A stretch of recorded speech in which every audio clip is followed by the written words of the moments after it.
સાથે હું છું જિજ્ઞાસા। મહત્વપૂર્ણ સમાચારોથી શરૂઆત કરીશું કે જ્યાં બનાસકાંઠા બાદ હવે ખેડામાં એનઓસી વિના વિદેશ ચાલ્યા ગયેલા શિક્ષિકાનો ખુલાસો કે જ્યાં નડિયાદ હાજત શાળાના શિક્ષિકા સોનલબેન પરમાર 1 વર્ષથી વિદેશમાં સ્થાયી થયા છે।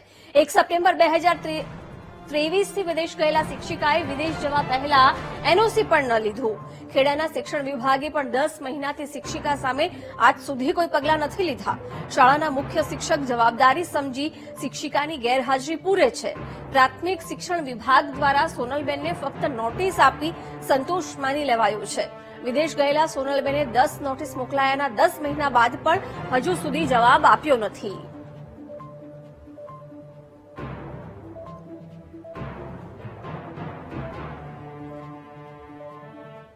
અહીંયા અમારે બાલવાટિકાથી 8 ધોરણ સુધીની સ્કૂલ છે અને એમાં 6 થી 8ના ભાષાના શિક્ષક શ્રીમતી સોનલબેન એન પરમાર વગર એનઓસીએ વિદેશ ગયેલા છે। અમે એમને નોટિસ પણ ફાળવેલી છે એમની સતત, અને અહીંયા પણ હાજરી પત્રકમાં પણ એમની ગેરહાજરી પૂરવામાં આવે છે। માનનીય જિલ્લા પ્રાથમિક શિક્ષણાધિકારી સાહેબ શ્રીએ અમને નોટિસ ફાળવેલ છે અને એ નોટિસ અમે એમને પોસ્ટ દ્વારા એમના ઘરે પણ મોકલાવીએ છીએ। વોટ્સએપ દ્વારા પણ એમને જાણ કરી છે, પરંતુ અમને તેમના તરફથી કોઈ પ્રત્યુત્તર મળેલો નથી। એટલે અમને 6 થી 8માં ભાષાના શિક્ષકની ખોટ પડે છે। અમને ભાષાના શિક્ષકની જો જગ્યા ફાળવી આપવામાં આવે તો બાળકોનું ભવિષ્ય પણ ન બગડે। કોઈ મંજૂરી વગર જ ગયા છે તો 3 નોટિસ બાદ એમને છૂટા કેમ કરવાનું નથી? એ જિલ્લા પ્રાથમિક શિક્ષણાધિકારી કચેરીનો પ્રશ્ન છે સાહેબ। અમે તો અહીંયા અમારા હાજરી પત્રકમાં બેનની ગેરહાજરી જ પૂરીએ છે અને એમનો કોઈ પગાર પણ નથી થતો। ખેડા જિલ્લા પ્રાથમિક શિક્ષણ વિભાગની બેવડી નીતિનો એક વધુ નમૂનો બહાર આવ્યો છે।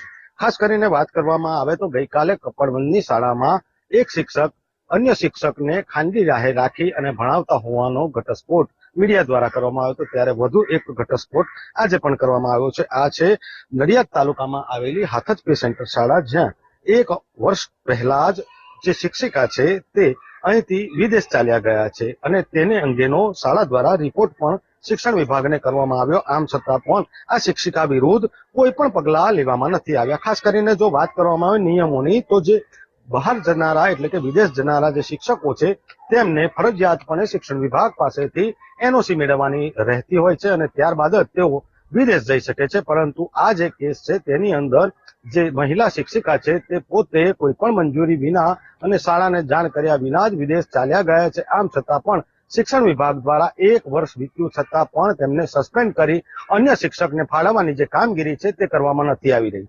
સાથે સાથે જો વાત કરવામાં આવે હાથજ પે સેન્ટર શાળાની, તો ધોરણ 1 થી 5માં પણ એક શિક્ષકની ઘટ છે। સાથે સાથે જ્યાં વિદેશ ચાલ્યા ગયા છે તે મહિલા પણ ગેરહાજર હોવાને કારણે અન્ય શિક્ષક શિક્ષણ વિભાગ દ્વારા ફાળવવામાં નથી આવતો, કારણ કે જે મૂળ જગ્યા છે તે ખાલી ન બતાવવાના કારણે આ કન્ફ્યુઝન ઊભું થયું છે। ત્યારે હવે તાત્કાલિક શિક્ષણ વિભાગ આ અંગે પગલાં લઈ જે મહિલા શિક્ષિકા છે તેને સસ્પેન્ડ કરી અન્ય શિક્ષક ફાળવે તે ઇચ્છનીય છે। સંદીપ રાજપૂત સાથે વીટીવી ન્યૂઝ, નડિયાદ।